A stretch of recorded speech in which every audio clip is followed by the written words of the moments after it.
I think part of it also is perspective, and I've heard you say that perspective is a cure-all for anxiety, because on a Yeah, long enough timeline, you're asking yourself if this is actually going to matter, and if you're doing that, are you measuring progress against day to day or against the long term? With this and especially scenarios like this now newly happening in your life, what kind of role does perspective play for you today? tons, man. I know exactly where you're going with this. So this is a combination of sort of two ideas. One, what you're thinking about sort of the action and suffering. We can get to that in a second. But the other idea on this is, yeah, zoom out far enough on the timeline and like none of this crap matters. You know what I'm saying? So like, okay, kid crumples up photos. Zoom out on timeline. We don't know how far. Could be 2 minutes where I just go, I'll straighten them out. And then when I scan them, it's a photo of a pyramid and a camel. No, I don't even care about this. Right. Like those are that's the timeline for that. But then other timelines are really intense. Like your business got torpedoed and you lost your wife lost her job and now you're starting over and you're going to lose your house. Well, that's not okay. And next week it's not going to be okay. And next month it's probably not going to be okay. Next year, will it be okay? Maybe. What about a couple years from now? If even if it's not completely okay, it's certainly gonna be better than it is right now in the moment where you're dealing with that. So, I try to sort of zoom out far enough on the timeline mentally and realize, okay, 5 years ago, I went through this thing, and I thought I would, like, never get over that. And now I'm mostly or completely over it. Alright, so let me jump ahead in the timeline and realize I'm not over it now because I'm in the thick of it, but eventually I will be over it, which means I can almost act accordingly, right? Like, oh my God, I lost $1 million on this stupid thing, and now I'm going to lose my retire. I have to retire 5 years later. That's not good, but you're going to survive. It's going to be fine. You're probably going to be able to make a lot of it back. It's probably not as bad as you think. You've been through similar situations before. That all makes you realize that it's kind of like the everything is going to be okay. It's not always gonna be the way that you want it to be, but zooming out that far on the timeline has helped me with so many stressful situations. If I get screwed over by somebody or if I hit a business hurdle, I just look and go, "All right, I've gone through like 3, 4, 5 of these in my past. I'm 41. There's gonna be more. They always suck, but it's always completely fine." Now, there are some events where that's not gonna work out. Like, if you lose a child, you're always gonna miss that child, but the pain won't be as acute as it is in the moment. If something really horrible happens, you lose someone dear to you, that's always gonna change things. The pain is always more acute in the moment.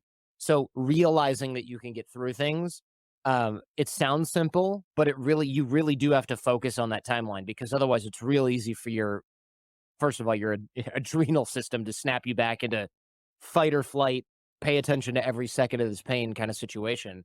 And what you're trying to do is say, okay, I'm going to plan this out. You're almost snapping into a logical mode. You're not trying to withhold your emotions or bury them.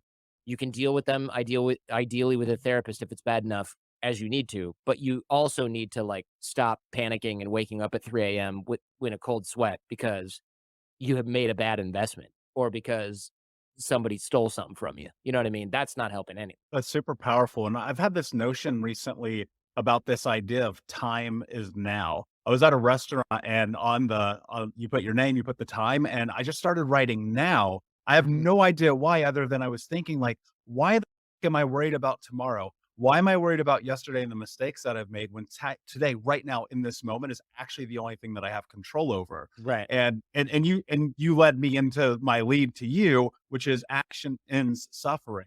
Dude, I am such a big proponent of that. I found myself the Unbroken Nation audience knows, they've heard this story, 350 pounds, smoking 2 packs a day, drinking myself to sleep, working the corporate America job, found myself at rock bottom. 11 years later, now I'm award-winning speaker, best-selling author, coach people around the world and back again, and I swear the only way that happened is action, and I think that hearing you say action and suffering is such a big proponent of that, and I heard those words from you, so I wanna Mhm. just say thank you for that in the Yeah. course of this journey. It's been such a big deal. Why is that so important to you? Like, what was the catalyst to come to that with yourself?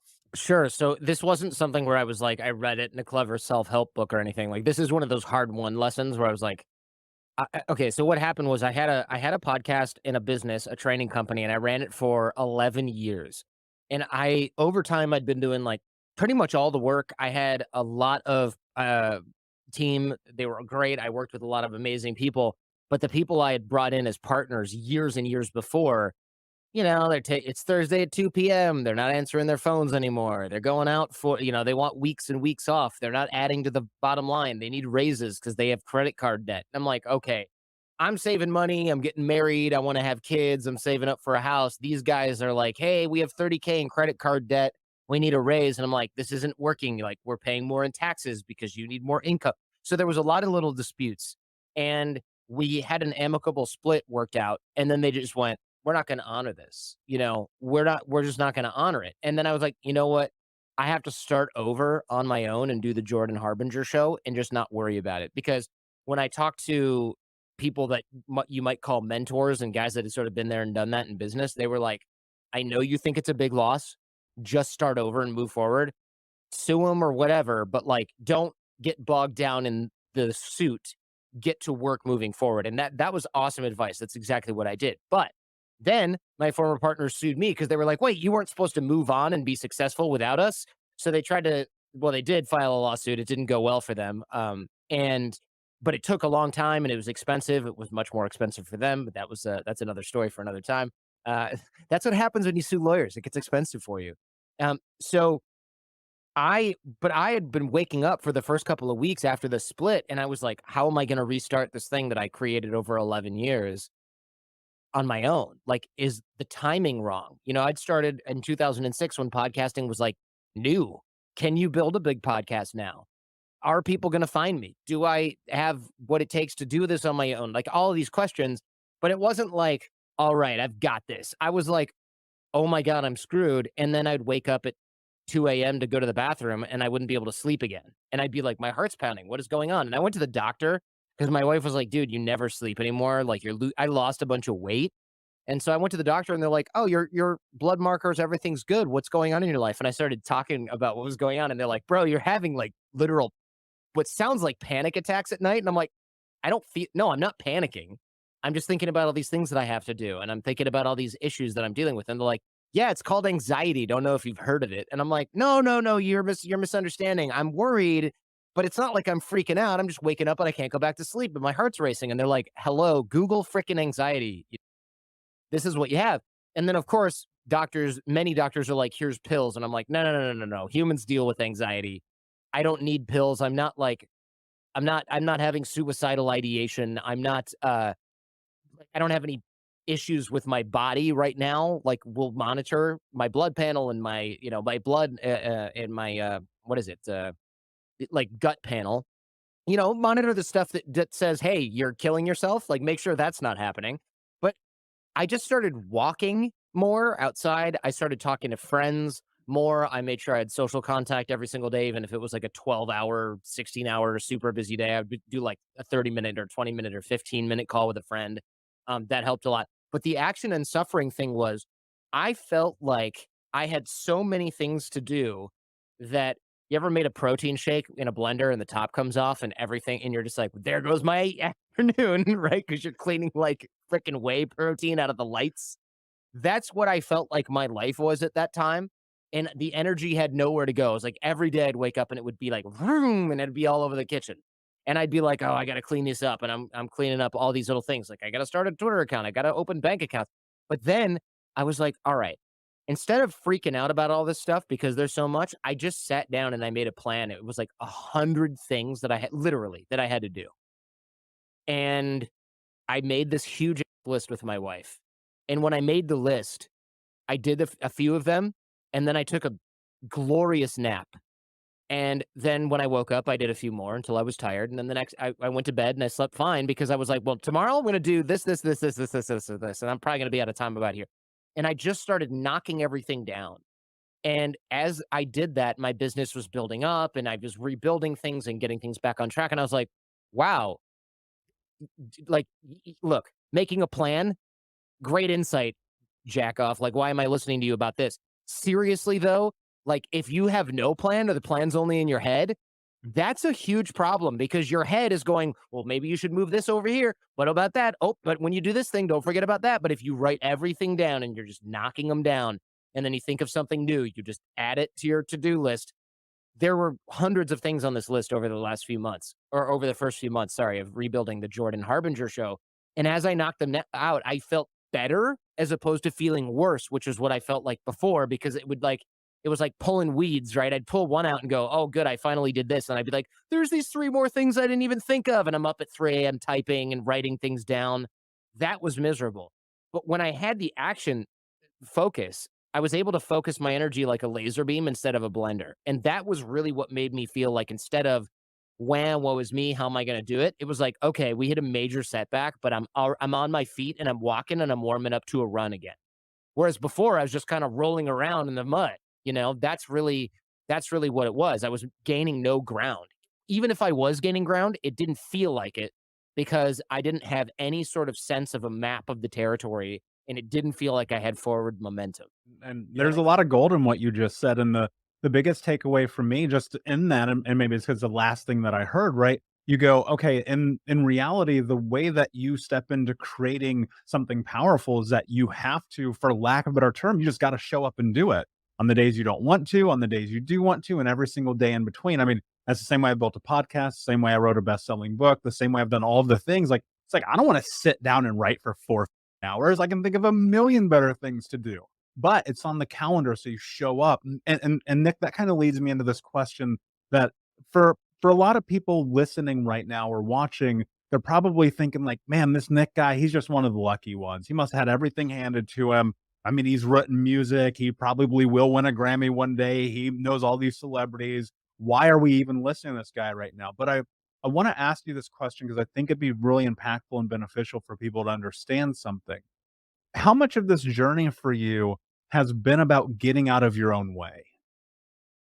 Oh man, I think in some ways every part of it. So what I share a lot with people is, look, um first thing when I talk to somebody, they're like, either I don't have a story, which there's a whole, I could go on a tangent on that for a while, but like or yeah, I really need to I need to write that book. I need to give speeches, but I'm not a great speaker. Like me, I got a lisp. I mean, I talk too fast, whatever.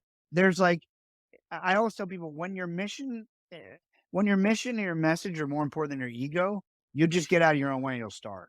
Because if it's truly mission driven and you're like, if you really believe that you have the power to impact a million people, or that if you were the one doing everyone's heart surgery as a surgeon, you would save 10% more lives. Like, you're not gonna worry about your delivery. You're gonna worry about, like, I gotta just get out there and get started, and I gotta start, evangelizing for whatever it is that I'm evangelizing for.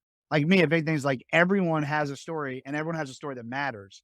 And there's a series of events that led you and me to this moment today, and without and not even being hokey about it, like, it's if we go back and actually think about those moments, like, and honor those moments. Like, most of us have things that happened in kindergarten or first or second or third grade, things in high school, things in college that are driving us right now, and we just haven't acknowledged it. Like, I talk about it all the time. I had a third grade teacher tell me from the front of the class I was stupid, and I was mad about it for a long time. I wanted to FedEx her a box of Emmys.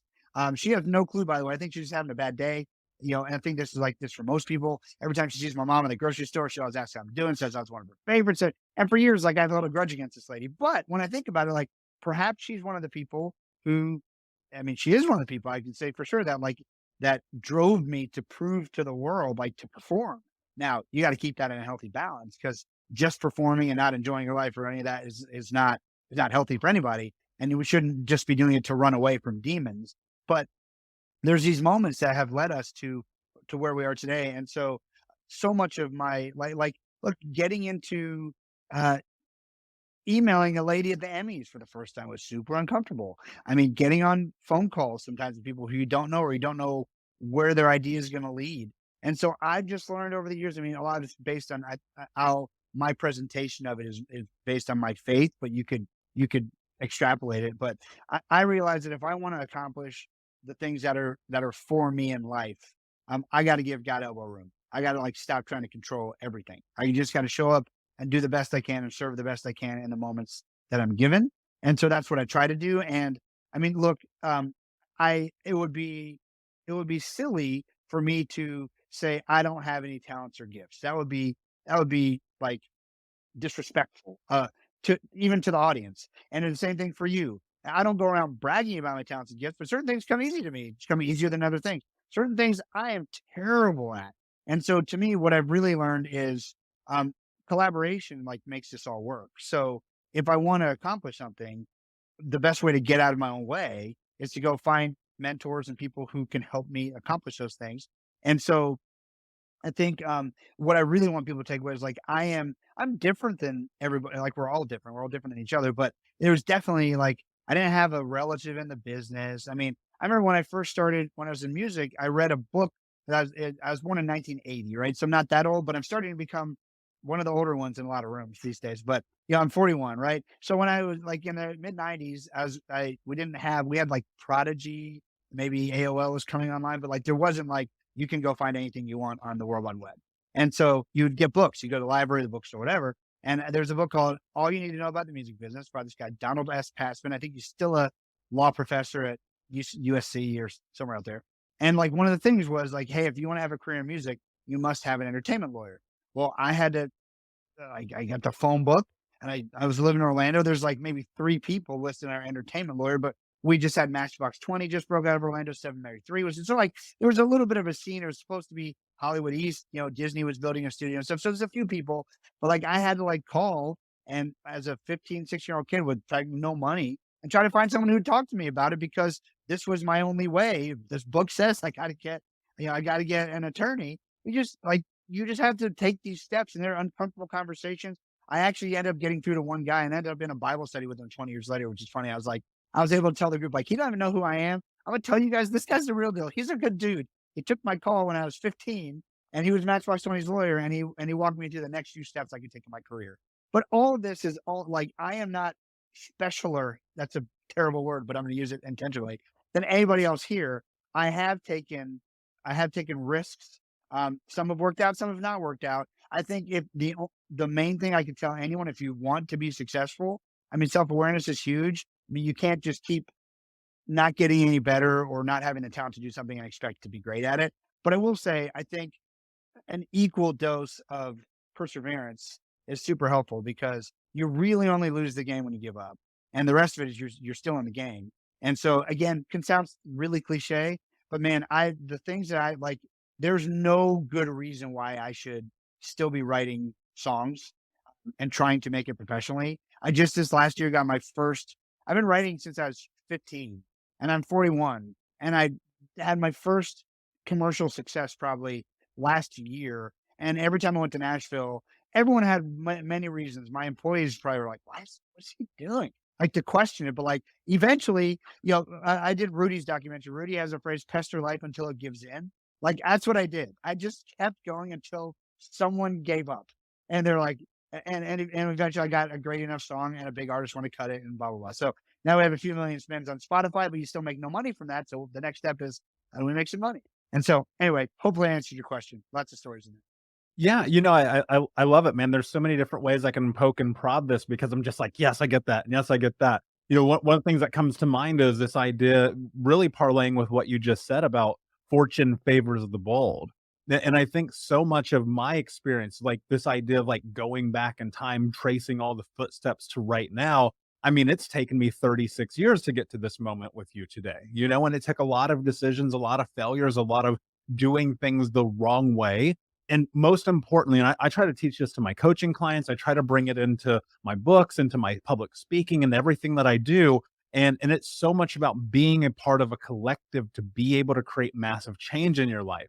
And I know that you're big on this. You've mentioned, community a couple of times here. But you said something I wrote down one time. You said, we are not self-made.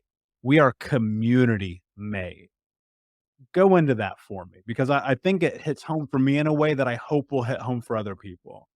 Yeah, I heard a few people say this. I think maybe Arnold Schwarzenegger sort of got me thinking about this for the first time when I think it was him who said something like that. It's like there's um this Western culture um has the tendency to take any you and make it singular. So if I say you, you would go, it's talking to me. It's about me. It's about me. And so we have this really singular focus on ourselves. And we're all sort of born self-centered, right? Like I need milk, I need food, I need whatever. And so at some point, I think a lot of us lose track of the fact that like whether I liked the interaction with that third grade teacher or not, she helped shape who I was. And then beyond that, people who like my parents who sacrificed a lot. We were immigrants, like to help me and my brother get to university and to get through university and to have food on the table and all like even if you were forsaken by your parents, let's say, and you had to get a job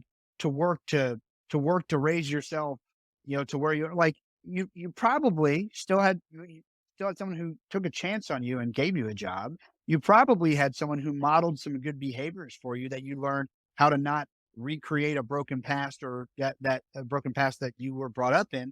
So we are the sum of it's funny because you could really break it down to the simplest principle of sort of a can become a hokey self-help principle, but you are the sum of the 9 people you hang out with the most. But we are every one of us is the product of what we put into our heads, and whether that's before I met Tony Robbins, I had hundreds of hours when I was training for tennis as a kid. My coach gave me Tony Robbins CDs, and Tony Robbins was part of my mindset. And then my tennis coach who was nice enough to give me the pirated CDs, which I've had to apologize to Tony Robbins about, that I had. But like we are made by our surroundings and by our community. And if you make good decisions, you try to remove toxic people and places from that community. They still do shape you though, by the way. They are part of your upbringing. So I think it's just a very selfish way of looking at things to say you're self-made, because you're not. I mean, nobody has done everything for themselves their entire life. And a lot of times, if you think you're self-made, more people than you know did things for you that you just never recognized. So you probably owe a lot of people thank yous that you never took the time to think about. Like, you don't negotiate with yourself, No. but you have. Yeah. You're a human being. Yeah. For me, it was like I needed a really high extreme, because I come from this background where my mother cut my finger off when I'm 4 years old. I'm a drug addict when I'm 12. I need extremes to get this boulder is gigantic, Yeah. right? How do you stop negotiating with yourself? I think for me, it's really grown with my intuition, like we've talked about. If I feel something and I'm excited about something and it's prolonged more than a day, more than 2 days, more than a week, I don't think about it. The best things that have ever happened for me were Decision. just like on a whim. Because if you don't take action, you talk yourself out of things, right? And I know you understand this because of the coaching space as well. And that's why anyone that's listening, if you've ever done coaching or interested in it, that's why coaches say, like, make a decision today, work with me the next 24 hours, and we can move forward. Because if you don't, you're going to spend the next couple days and the next week being like, oh, should I not? Should I do this? Should I not? So for me, if I have a feeling that's prolonged, like I don't talk myself out of it. I'm like, done. It's going to happen. Mm-hmm. That's what happened with my business. After a couple days, I was still thinking about Rise Up For You. And I'm like, I'm doing this. That's it. Done. And I never looked back. Same thing when I moved out of state and I came to Vegas by myself. I was like, I had that feeling and I was like, done. I'm moving to Vegas, and I just did it. And I won't allow myself to talk myself out of it, because that's where you get in trouble. And that's where you're like, but what if, and what if something feels good for you, if initially something feels good and great for you, just do it. Yeah, and you'll figure it all but out. hold on. You don't understand. Every time I do that, I f up. You'll figure it out. Marie Folio always says everything is figure outable. Yeah. And like, that's part of the process though. It's like, it's okay to be afraid of messing up and failing. What's not okay is to let that fear sabotage you from moving forward. And I think that is what that's what we're missing in today's world, is that there's this concept of like, I can't be afraid or I can't have negative thoughts. And that's not realistic. We're all human beings. I'm afraid all the time. Same. All the time. All the time. It's like crazy. I have fear. I have negative thought. And so we need to normalize that. Like, it's okay for you to be afraid. It's okay for you to have negative thoughts. I have crap in my head all the time. But what I've understood is, am I going to let that dictate my actions, right? Beliefs drive behaviors. And I don't want it to drive my behaviors in a way that's going to hinder and sabotage me. So I feel the fear. I have negative thoughts.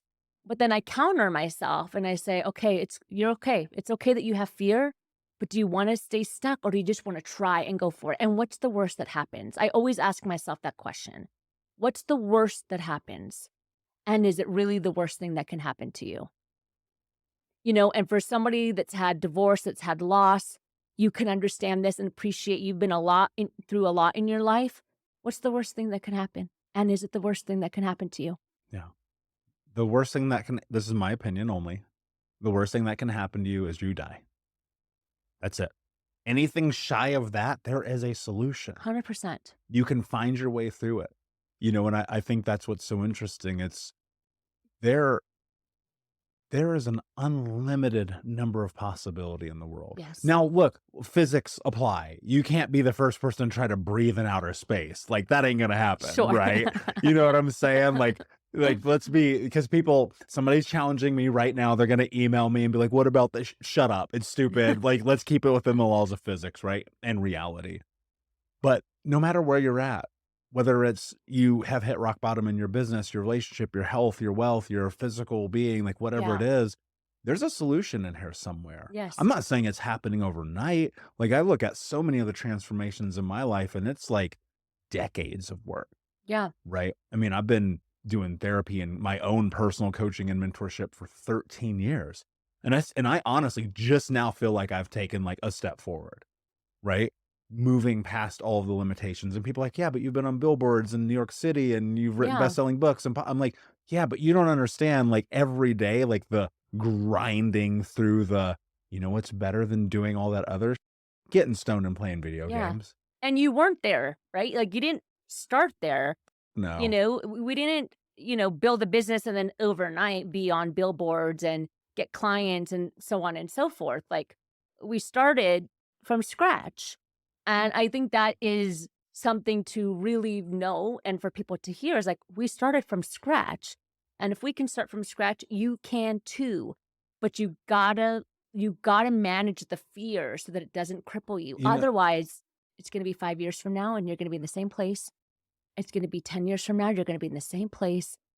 And then that's when we build resentment in our life because we never actually just did. One of the most heartbreaking things for me about the human experience is knowing realistically for some people, it's going to take 25 years to do something that takes 10 minutes. And like that to me is so devastating because it's like you have so much life in front of you, but we get so stuck in it, so trapped in it. And I think the thing that's missing for people is recognizing like there's support out here, and so I'm wondering for you as you were going through. Anytime you're building something, like it is so hard. Building a business is almost impossible, right? Dealing with death, almost impossible. Divorce, almost impossible. Yeah. What were the mechanisms that you had in your life for support, for growth, for, reconciliation, for all the things that have started to pave the path that you are now on? Like what was day one like? For me, it was community and mentorship. And I had two. I had direct and indirect. So direct, mentorship and counsel were like people in my life, like my cousins, my brothers, that we can lean on, that we can support one another, that were my cheerleaders. Okay. And then indirect mentor was like podcast and going to conferences and hearing people speak and understanding that there's possibility and watching these people do it and hearing their stories. And when you're able to have both sides of the mentorship, you can understand that, okay, wow, they struggle too. I'm not alone in the process of life. That's the one thing about life is it doesn't discriminate. It doesn't care who you are. You're going to have death. You're going to have heartbreak. You're going to have struggle. Like it doesn't care who you are. And so having that mentorship was really important for me. And that's, honestly, I remember when I first came back, I listened to a podcast, which at the time was called The Art of Charm. Okay. Yeah. Jordan Harbinger. He's been on the show. Yes. Oh, I love that guy. He's awesome. And I just happened to listen to the podcast that day when I came back. That was him and a guy named Cole Hatter. Oh, yeah. So some people, Yeah. And Cole Hatter was talking about his experience and talking about how, make money matter. Like build something where you can still do great in the world, right? Like nonprofits, you can still make an impact, but you can still make money and build a life that feels good, right? And that you're proud of. And it was just that one podcast that I thought, wow, that's really awesome. And then they had a conference, and I was like, I'm going to go to that conference. And I'll tell you, within a matter of a week, I listened to the podcast. I went to the conference. I saw Cole on stage. I saw Jordan Harbinger on stage, and I just did. I was like, all right, we can make this happen. And they were my mentors, and they didn't even know, but they were my mentors indirectly, along with my family directly, who were supporting me. And obviously, they were more close to me and what was happening. But I was also getting a lot of like coaching and guidance in that way. And then I remember a year later, I sat by Jordan Harbinger and Cole. I was like, hey, I got to tell you this story. And they were like, really? I'm like, yeah. So that's really what helped me. Mm. And also self-compassion and allowing myself to process. So I let myself process, but I didn't let myself stay there long. So there would be days where, I felt really sad, and I was like, okay, take an hour to yourself, take 2 hours, go watch a movie, go for a walk. And then let's jump back in. And then the next day, same thing. Okay, take an hour, take a couple hours, let's jump back in.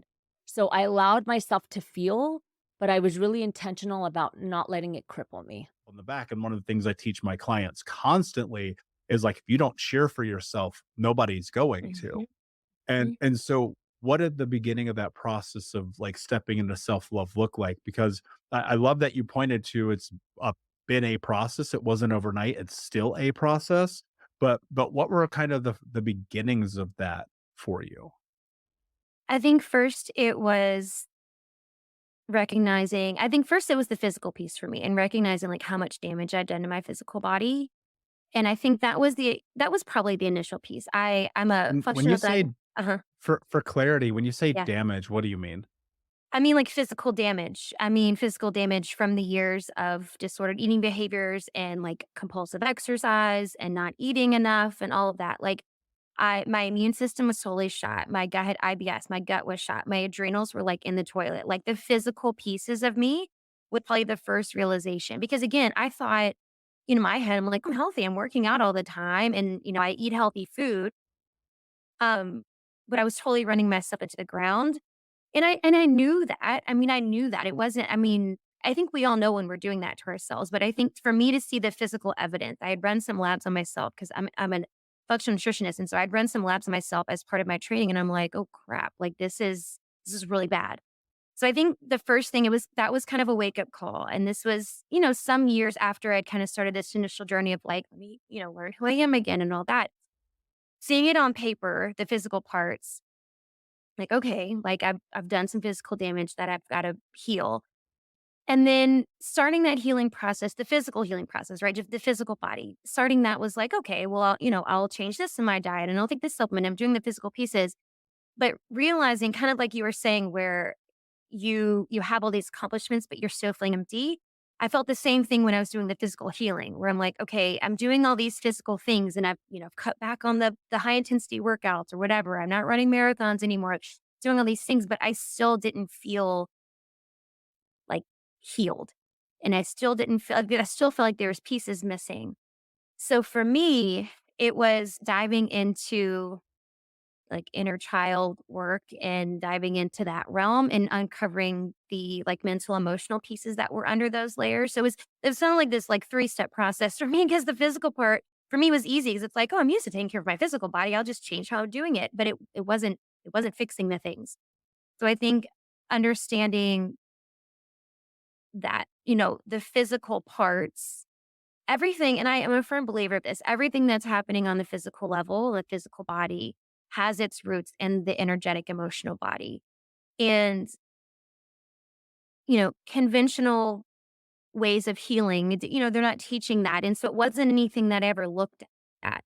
And so I think that was the other big piece. Is I had come across this girl, and she was like a spiritual business coach. And so I started doing some work with her, and there was like a big section in her little prim about child work. And I had never done any of that before.